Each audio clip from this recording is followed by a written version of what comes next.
Ever since the start of the MeToo movement in the late 2010s, tons of celebrities and figures in the entertainment industry have been outed for sexual assault, sexual harassment, rape, and other reprehensible actions. While the Harvey Weinstein incident is probably the most well-known incident and the one that sparked the MeToo movement in the first place, countless other entertainment figures have been outed, cancelled, and or prosecuted for similar actions. Kevin Spacey, Bill Cosby, Drake Bell, Louis C.K., Ezra Miller, and many more. By the way, no, I'm not counting Dan Schneider, since as of the making of this video, no concrete evidence or direct allegations against him have come out. Although some of the stories and behind-the-scenes footage regarding him does definitely raise an eyebrow, and Nickelodeon parting ways with him in 2018 during the height of the Me Too movement does seem suspicious. In the animation industry, which is a part of the entertainment industry I'm most familiar with, we also saw a number of cartoonists get outed as well, including Chris Savino, John Kay, John Lasseter, Julia Vickerman, and Justin Roiland. Over in the music industry, the battle between Dr. Luke and Kesha also began to become more well-known around the time the Me Too movement began. Many allegations against R. Kelly began to come to public knowledge a couple of years later following the release of Surviving R. Kelly, although allegations against him had been ongoing for quite a while before the Me Too movement began. That same year, another documentary called Leaving Neverland came out, which also brought to light the sexual child abuse allegations against Michael Jackson from 1993. The late 2010s and early 2020s also saw artists like Marilyn Manson and XXXTentacion get into hot water for some of their terrible actions.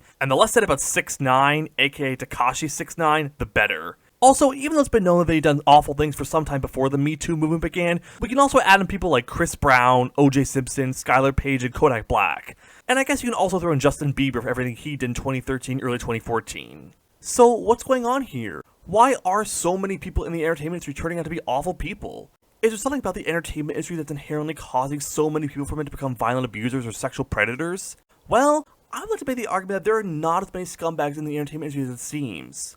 Over the past few years, I've heard more than a few people saying things like, why are so many celebrities scumbags? Or, how come every single person in Hollywood is a terrible person? Or, it's not surprising when another animation creator gets outed as an abuser or harasser anymore. Like, whenever I hear a celebrity or creator is a con artist or a sexual deviant or just a shitty person, it's not shocking anymore. It's just, them too. And it's getting to the point where I'm starting to think that, like, this is the default of what humans are. I don't think I can be shocked by finding out if another creator has been one of the worst anymore. Well, today, I'm going to present the argument that, in fact, people are exaggerating when they say things like that, intentionally or not, and are overestimating the true number of scumbags in the entertainment industry.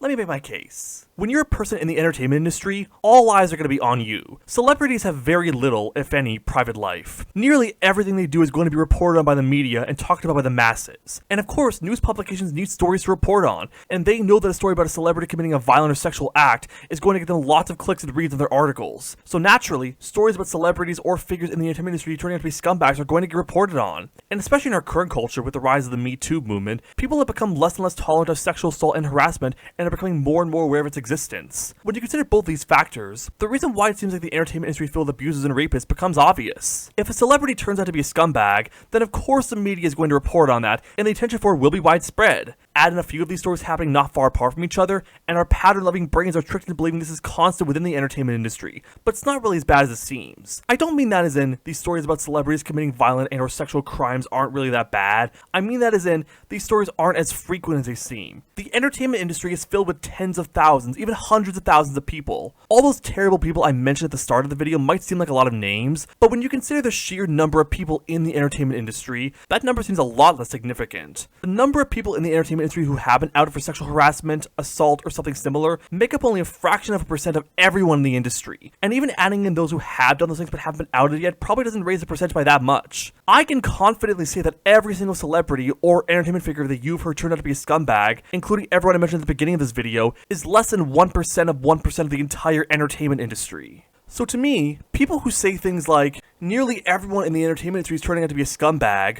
are greatly overestimating the true number of scumbags in the industry due to our current culture, the frequent media coverage, and our brain's pattern recognition. It reminds me a lot of when technophobic parents say, your friends online are probably liars and hackers trying to steal your personal information. However, this is also a baseless claim, and as I'm sure many of my online mutuals will agree with, their friends online are genuine friends. It's not fair to assume that everyone online is a liar and a con artist because a small minority of them turn out to be, any more than it's to assume that everyone in the entertainment industry is an abuser or harasser because a small minority of them turn out to be. Another analogy I can think of here is the Catholic Church. Another claim I've heard from time to time that's similar to why there's so many scumbags in the entertainment industry is why there's so many child molesting priests in the Catholic Church. Well, the short answer is there aren't. Oh, child molesting priests in the Catholic Church do exist, I'm not denying that, but people are simply overestimating how many Catholic priests are child molesters because of a few widespread stories. Most Catholic priests are not child molesters, and almost all Catholics don't condone the actions of the few bad apples in their religion. And it's not fair to assume that an entire group is like a small minority of awful people within that particular group, simply due to widespread media attention of these stories coming out.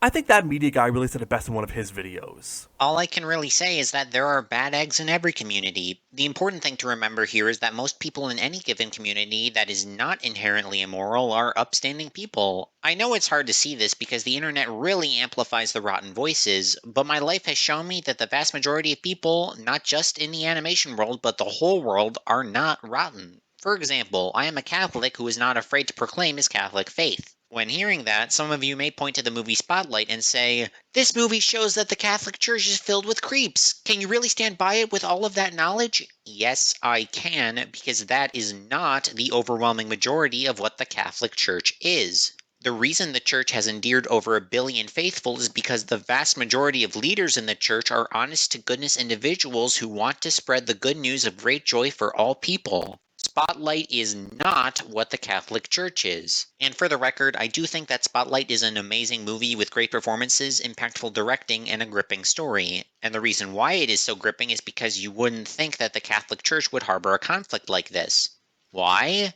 Because it largely doesn't. And the same goes for just about every community out there, including the cartoon community. Here's something else that's very important to consider. People outside the entertainment industry can be scumbags too. Sexual harassment isn't just something celebrities can do. Anyone is capable of doing it. But we don't assume the average person we see on the street is a scumbag. However, many people do assume that a good chunk of people in the entertainment industry are scumbags. Remember what I said about widespread media attention being one of the key factors in people feeling like the entertainment industry is filled with scumbags? When a celebrity or entertainment figure is outed as an abuser or harasser, the attention is widespread because they're famous. When an average person who's not famous gets outed as an abuser or harasser, the attention is minimal because they're not famous. If the media did report on every single time anyone in the world committed assault, child abuse, rape, or sexual harassment, that would literally be the only thing they would ever report on, and people would probably assume that most people in the entire world, not just in the entertainment industry, are scumbags. That's why media coverage of scumbag behavior is such an important factor in people thinking there's tons and tons of scumbags in the entertainment industry, when in reality, there's no evidence to back that up. Now, I know some people are going to argue, actually, people in the entertainment industry are more likely to be scumbags than anyone else because of the secrecy of the industry and the fact this kind of thing always gets swept under the rug. However, this is just an assumption that, again, has no basis. Going back to the "your friends online are liars and hackers" assumption, technophobic parents who say that often back that up by saying it's more likely to happen online because you're anonymous online and you never really know who's on the other side of that screen. However, this is actually not true at all. I'll let Boynaban explain. Argument number 3. They're probably lying about themselves. Then you'll be happy to be informed that a study of internet deception discovered that people are actually more likely to lie in real life than online. And that makes sense. When you say something in real life, the words just disappear after you say them. Whereas online, something you've typed is there forever, as Sam Pepper, CeeLo Green, and Justin Bieber are all well aware. But to those people who still think that internet friends have faked their profiles, used someone else's pictures, and deceived their victims for years, firstly, video chatting will clear a lot of that up. Secondly, con artists exist in real life too. And thirdly, what percentage of people do you think have the time and inclination to do something like that? It doesn't make sense to let that infinitesimally small probability of something scary happening divert you from the much more likely outcome of someone having found a friend. And there you go. People are more likely to lie in real life than online. So claiming that people online are more likely to lie and backing that up with it's more likely to happen online due to anonymity is totally baseless. And the same is true of people claiming people in Hollywood are more likely to commit sexual assault and backing that up with it's more likely to happen in Hollywood because of the secrecy/corruption of the industry. It's based on nothing more than conjecture, and almost sounds like something that a person wearing a tinfoil hat would say. And sure, power and influence in Hollywood can make some people stay silent about the traumatic experience, as was the case with Harvey Weinstein's victims, but there are a lot of things that can make someone not speak up about being violently or sexually abused. And yes, fame and fortune can change a person, and embolden them to do things they wouldn't do otherwise because they think they can get away with it, like commit violent or sexual assault. But so can many other things. Factors that can cause someone to become a sexual predator or commit an act of sexual violence are numerous, including exertion of power or control, misogyny and gender stereotypes, growing up in an abusive household and possibly having been a victim of sexual violence himself, or someone just being a sadist and enjoying seeing others' trauma. Fame, fortune, and or influence as a result of being an entertainment figure is definitely a factor, but it's only one out of many factors, and there's no evidence to suggest it's the most prevalent factor. Yes, I'll definitely concede that some celebrity scumbags only ever did the scummy behavior they did because of their fame, fortune, and or influence. But that's not to say that's true for every single celebrity scumbag. And non-famous scumbags only ever did their scummy behavior because of some other factor too, so what's the point of bringing that up?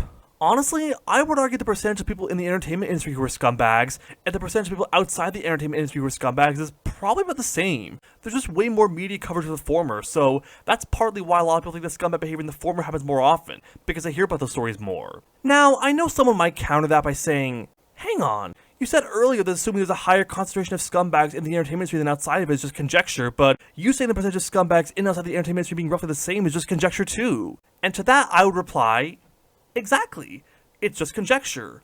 Neither of us have any evidence for our claims, they're just assumptions. So either one of them could be right. We can't really know for sure. We can only go off speculations and our own personal opinions. This is simply my opinion. Like that media guy said, there are bad eggs in every community. And just like how it's not fair to assume that all or most people online are liars / hackers / scammers, or that all or most Catholic priests are child molesters, it's also not fair to assume that all or most entertainment figures are scumbags. Honestly, I'm sure most celebrities are tired of people making that assumption, and that being a scumbag has now become a stereotype for celebrities. So to answer this title's question, why are there so many scumbags in the entertainment industry? In my opinion, the answer is, there aren't. People only feel like the entertainment industry is filled with predators, harassers, and the like because of our current culture with the MeToo movement, the media frequently covering these stories, our brains being really good at detecting patterns, and people's perception toward Hollywood and the entertainment industry. In reality though, the number of people in the entertainment industry who are scumbags is a lot smaller than you think. And in my opinion, people in the entertainment industry are no more likely to be scumbags than anyone else. But I want to hear from you.